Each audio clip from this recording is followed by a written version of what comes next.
Right, shalom, shalom, shalom to the house of Israel. First and foremost, we give all honor, all glory, all praises to Yahweh, Bahasham, Yahushai, Bahasham, Harakah Kodash. Double honors to the apostles, prophets, and teachers of Great Millstone, our spiritual fathers who rule well, teach well. Peace and salutations to the sincere Akim and Akwab who follow this truth in all diligence and all sincerity. I'm your brother Abinaya of the South Arm of the Great Millstone Camp, Heralds of Yahushai, coming to you with another hopefully edifying lesson. Now the lesson we'll be dealing with is the inevitability of death. And I know this is a topic that, does make a lot of people uncomfortable. Just the mere mention of the word death does create an uneasy feeling, and the uneasy feeling and the degree of uncertainty that it represents, leave people feeling really terrified. But there are those who in certain situations that they see death as that release from the heartache and the pain, right? So what we're going to explore is the scripture's view on death and show you the various perspectives that people have on it, right? And this perspective is influenced by their situation, by the things that they have or the things that they're going through. So this is Sirach, also known as the book of Ecclesiasticus, chapter 41. We're going to read verses 1 to 3. First, right? It says, O death, how bitter is the remembrance of thee to a man that liveth at rest in his possessions. Unto the man that had nothing to vex him, and that had prosperity in all things, yea, unto him that is yet able to receive meat. O death, acceptable is thy sentence unto the needy, and unto him whose strength faileth, that is now in the last age, and is vexed with all things, and to him that despaireth and had lost patience. Verse 3, fear not the sentence of death. Remember them that had been before thee, and that come after. For this is the sentence of the Lord, Yahweh Ba'ashem Yahushai, over all flesh. Right, so let's delve into each verse, right? Now the first one, reading it one more time. O death, how bitter is the remembrance of thee to a man that liveth at rest in his possessions. Right. Now to the man who has much, who is wealthy in this world, he don't have to worry about food, he eats the best, he wears the best, so on and so forth. When that remembrance of death, when he's reminded or remembers death, it terrifies him because he studied. Now he faces his own mortality and becomes really terrified at the fact that all his possessions, when he dies, he cannot take it with him. And coming down to that place where death is inevitable, all his possessions cannot bring him that comfort. So for a man that has possession, things that he has attached himself to, just the mere thought of death and the fact that he will not be able to enjoy these things anymore because death is going to bring that separation, he is terrified. And this is why you see a lot of people obsessed with living forever. We have a whole field of, I would call it theoretical science, where they're trying to extend the human life well past the 70 that Yahweh Ba'ashem Yahushai said we would live. Right? And you will see the rich persons, I once saw a video on TikTok where a guy, a millionaire, multi-millionaire, is obsessed with staying young, Salakia, and living forever. That he has placed himself on an intense regimen with doctors and pills and a carefully detailed diet, all in the hopes that he could live well past or well beyond the limit that the Lord set. It says, unto the man that had nothing to vex him, meaning he not suffering because he enjoying the pleasures that he was able to have in this life, whether it be money, whether it be plenty friends, whether, the various things that a man can derive pleasure and comfort from. It says, unto the man that had nothing to vex him, and that had prosperity in all things, yea, unto him that is yet able to receive me. So persons who have those various pleasures that they could enjoy, that they were able to accumulate, whether it be love of family, love of money, whatever it may be, whatever that brings that pleasure, you would find persons when, the remembrance of death is on their mind, and, they become very grieved and incensed. They become, hurt and terrified. Right?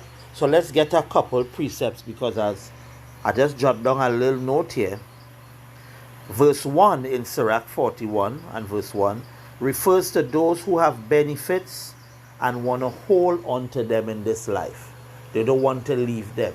This is why you find the rich obsessed with getting richer. They don't consider or think that, hey, I'm using all my precious time to accumulate wealth, and this wealth I cannot carry. This wealth cannot prolong my life another minute or another second. Only when they reach that point of whether sickness or old age, and they realize the next breath is more important than the money they have accumulated, then you would often hear them saying, I wasted my life in the pursuit of money and stuff, and wishing they could live different. So let's just get a couple of precepts for verse 1. First one, let's go to Luke chapter 12. Luke chapter 12, and we'll pick it up from verse 16 to verse 21. And he spake a parable unto them, saying, the ground of a certain rich man bringeth forth plentifully.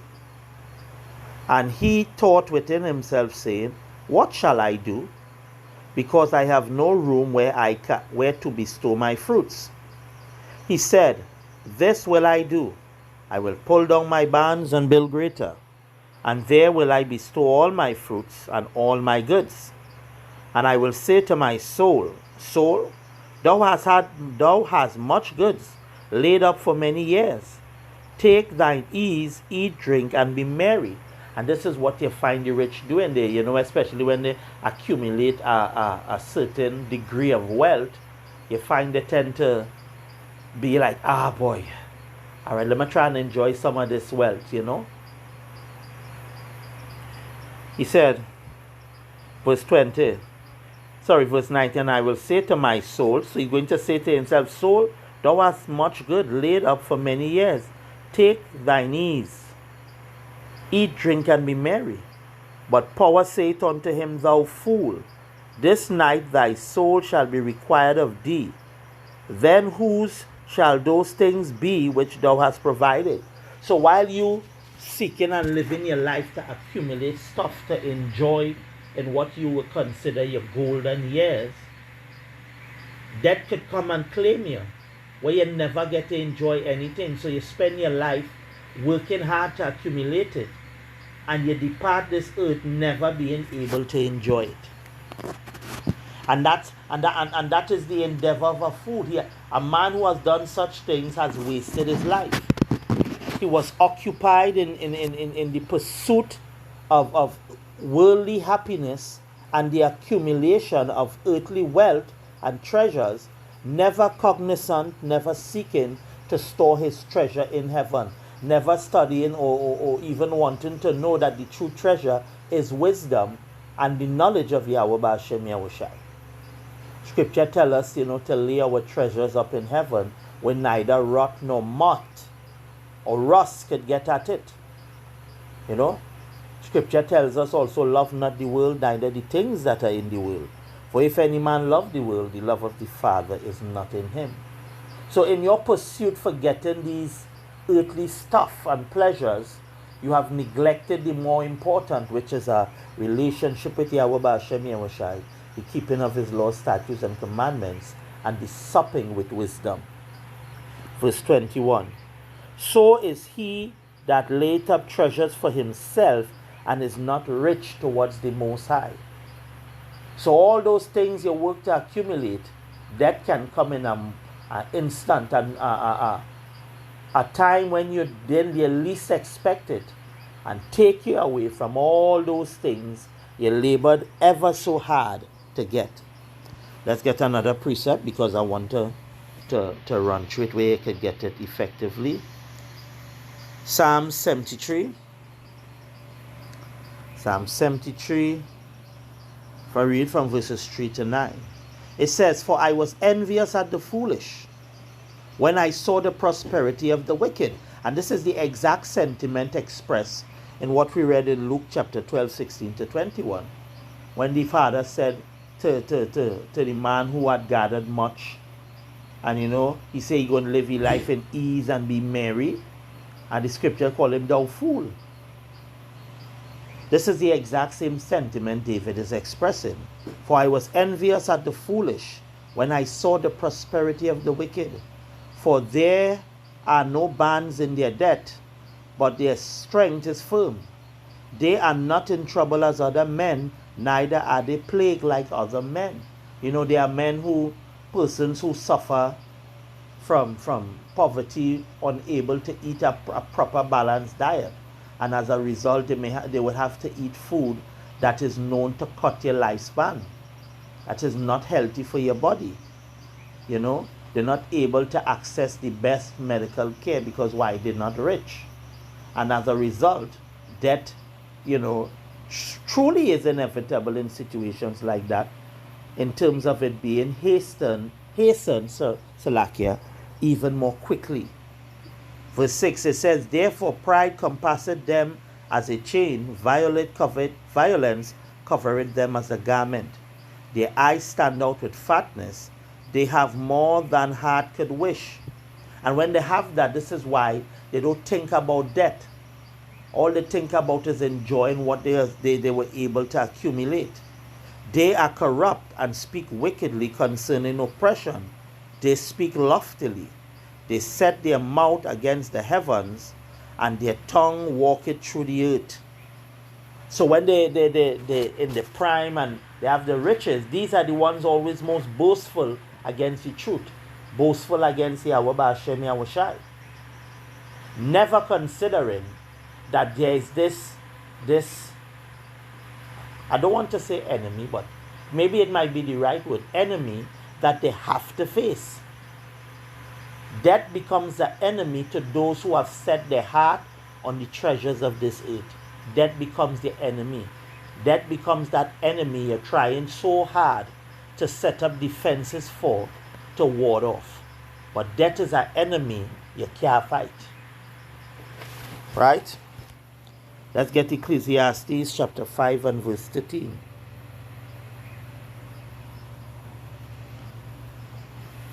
It says, There is a sore evil which I have seen under the sun, namely riches kept for the owners thereof to their hurt. And how has these riches become a hurt to those who have them? It goes back, or it falls in line with what the scripture said. Hardly ever will a rich man enter the kingdom of Yahweh B'Hashem Yahweh Shai. Hardly ever. Because why?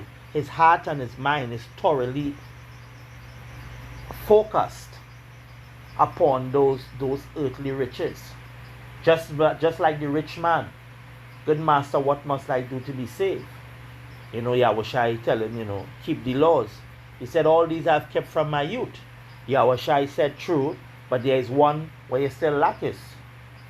He said, go and sell all that I have and give to the poor, and follow me, and thou shalt have treasures in heaven. And the scripture said the rich man went away sorrowful, because why? He had great possessions. He saw the loss of those possessions just as dreadful as dying. Because to the rich and powerful, that is an enemy that is dreadful. And equally dreadful to that enemy is poverty. Right? And that's how they see it. They view death and poverty as their greatest enemies. Right? Let's get Deuteronomy chapter 6. verses 11 and 12. It says, and houses full of all good things which thou fillest not, the wells dig, which thou diggest not, vineyards and olive trees, which thou plantest not, when thou shalt have eaten and be filled, then beware lest thou forget Yahweh, which brought thee forth out of the land of Egypt, from the house of bondage. And we seeing not just the wicked rich in the earth, but Jakes as well have forgotten their power through their accumulation of earthly wealth. You know, there are Jakes who not living paycheck to paycheck, who able to afford the finer things that those of us poor Jakes cannot. Right? And they have forgotten Yahweh B'Hashem Yahushai. They don't want no knowledge of him. They don't want to be told about him. So what you would find they're doing is, you know, they focus on accumulating more stuff because these things make them happy. I want to get James chapter 5.